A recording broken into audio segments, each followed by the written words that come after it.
Hello, Zoom. This is Deb Helfrich, hashtag redheaded She-Hulk. Today's performance is titled, Yeah, Women Are from Venus. Men can fucking not go to Mars until every earthling has their basic needs met. Now, what we're going to talk about today is a little bit of social impact improv.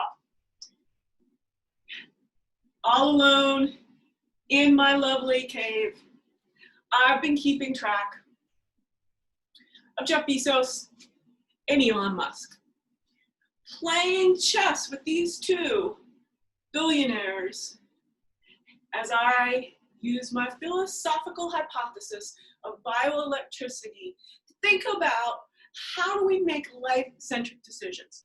Now, what I do in my hashtag well-being philosophy work as a Greek philosopher from Carnegie Mellon is use the math of life to rethink about how we approach solving problems in a viral pandemic world, because precedent left Earth during March 2020. We're in a world of entirely new questions. The question I want to ask is, who is actually responsible for getting a message to Elon Musk that the Mars city has been canceled for the foreseeable future? I mean, he can keep going on and nobody, were you around in, let's say, May, when we're all trying to figure this out, and Elon Musk is bossing the governor of California, Gavin Newsom, around? In fact, they were having a pissing contest in the vernacular. Size was definitely what they were talking about. Size of fortunes, size of constituencies, size of egos, and size of who actually is responsible for enforcing what it means to be an American.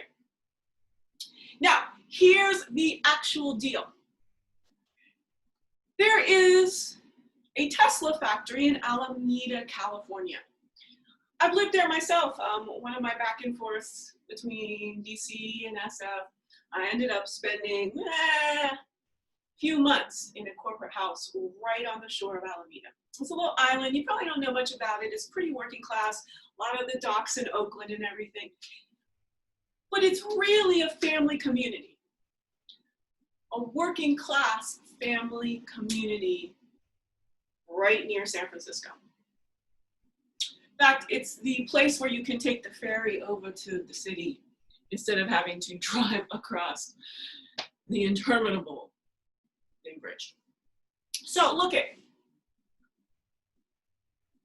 Gavin Newsom said California's not open, and Elon Musk said Teslas must be made.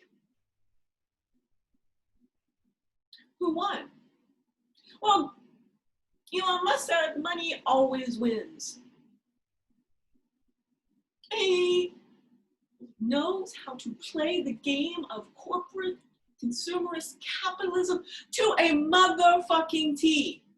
Player play, he said to the media. Hey, if anyone's gonna get arrested, I ask that it only be me.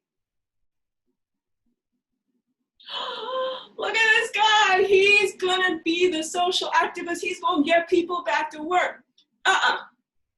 Those people, we did not have the science, we did not have the public health information.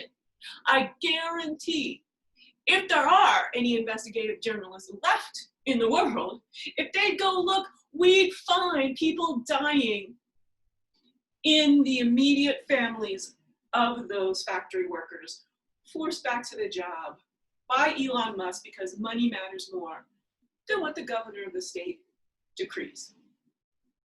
So I'm commenting on LinkedIn to this effect. And as I'm typing, I say, by the way, finally, like Elon Musk would be treated like any other American being arrested.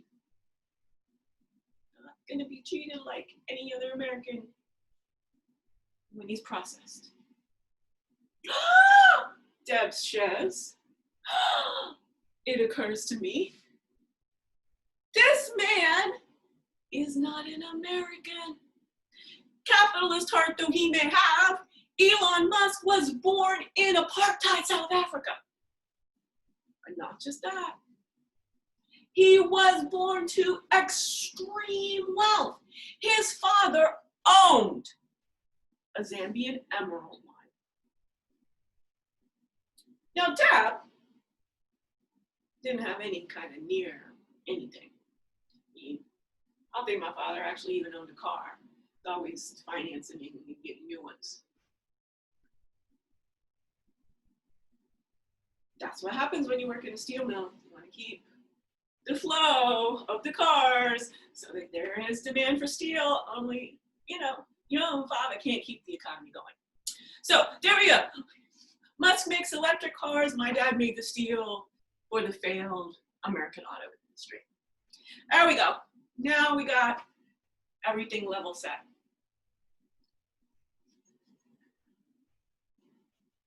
I put out this comment about his father owning a Zambian emerald mine. And what does this redhead raised for 17 years in a 98.5% white community have occurred? My friend, Wakaba from Zambia, shows up in the comments going, well, I didn't know this about Elon Musk. That's right, I have friends across the African continent who I meet on LinkedIn and have professional discussions with. This is the wealth of 2020. And all people are doing is dropping emojis and following popular content. You can make friends in Africa. So that when you start talking about Zambian emerald mines, you can get factual information. So this guy goes, what? Deb goes, yes. The childhood dinner conversations that this man had were surrounded in the news of apartheid and in his father owning, not managing, not directing, not vice presidenting, owning a Zambian emerald mine. I don't think he really is the man we want speaking for workers. But there's a little bit more here, because Deb is not, I don't think he's evil. I don't really know anything about the man. I don't actually worship capitalists, unlike seemingly everyone else. But what I do know is that we need to put an X across the plans for the Mars City. Now, I know he wants to do that. I know that's the kind of legacy that Elon Musk believes his entire self-worth adds up to be. It's not going to happen because nobody's going to keep buying cars. I know what the ace in his pocket is, and we're not going to talk about how he stores his fuel. But what we are going to talk about is the fact that I know how to pressure Elon Musk to do the right thing and make sure he gets his Mars City, regardless of what happens to the rest of the economy. Cars can go extinct. This man does one life-centric pivot. If he uses the math of life and makes a life-centric decision, prompted by Deb, prompted by social pressure from people watching this performance by Deb, saying, she got a point. We have no guarantee of success that we can even ship like one bag of cement to Mars. We don't have any guarantee that we have the technology to keep people alive while they're trying to figure out how to mix cement on Mars. The scale of this task may have made perfect sense in February 2020. But with the pandemic, with every single one of the 7.8 billion humans across the terrain of Earth now fighting the same invisible foe who can evolve and adapt much quicker than our species can. And we got debates about vaccines, and we got people wearing just masks. Y'all, it's not airborne. If this virus was airborne, we'd be in a lot more trouble. What the biggest problem is not being sneezed on, coughed at by an infected person. I mean, that's a risk. Well, what is much more likely is that you're picking things up that an infected person has touched. They use a tissue, blow their nose, put it all away, and touch the same apple that they put back and you're not putting in your car. Multiply that by every item in the grocery store. Multiply that by these things had to get on the shelves in the grocery store by the grocery store workers who are the front line of the pandemic, interacting with everyone in the public. Gloves are actually necessary to start dialing these numbers back down. It's a simple public health PR campaign if you have a philosophical mind and you use the math right. Now that's a freebie, but Elon Musk will have to pay. And what Elon Musk has to do is simply pivot to building a Mars City prototype in the Kalahari Desert of Botswana, which is now, odds on, the birthplace of this entire species, Homo sapiens sapiens.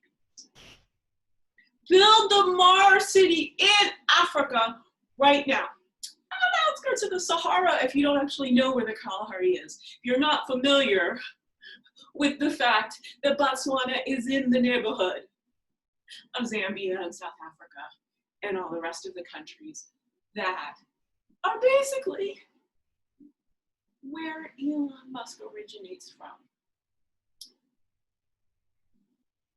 Here's the deal. Jobs, places to live, a fully functioning prototype before you have to go to the expense of shipping a goddamn Post-it note all the way to wherever Mars is. This is how Venus love makes everything happen. You just stop doing things the old mechanical way and you put a little brain power. You use logic plus love intertwined as a wise feminine philosopher. And you get shit done while taking care of people. Hashtag redheaded She-Hulk out. Be well, humans.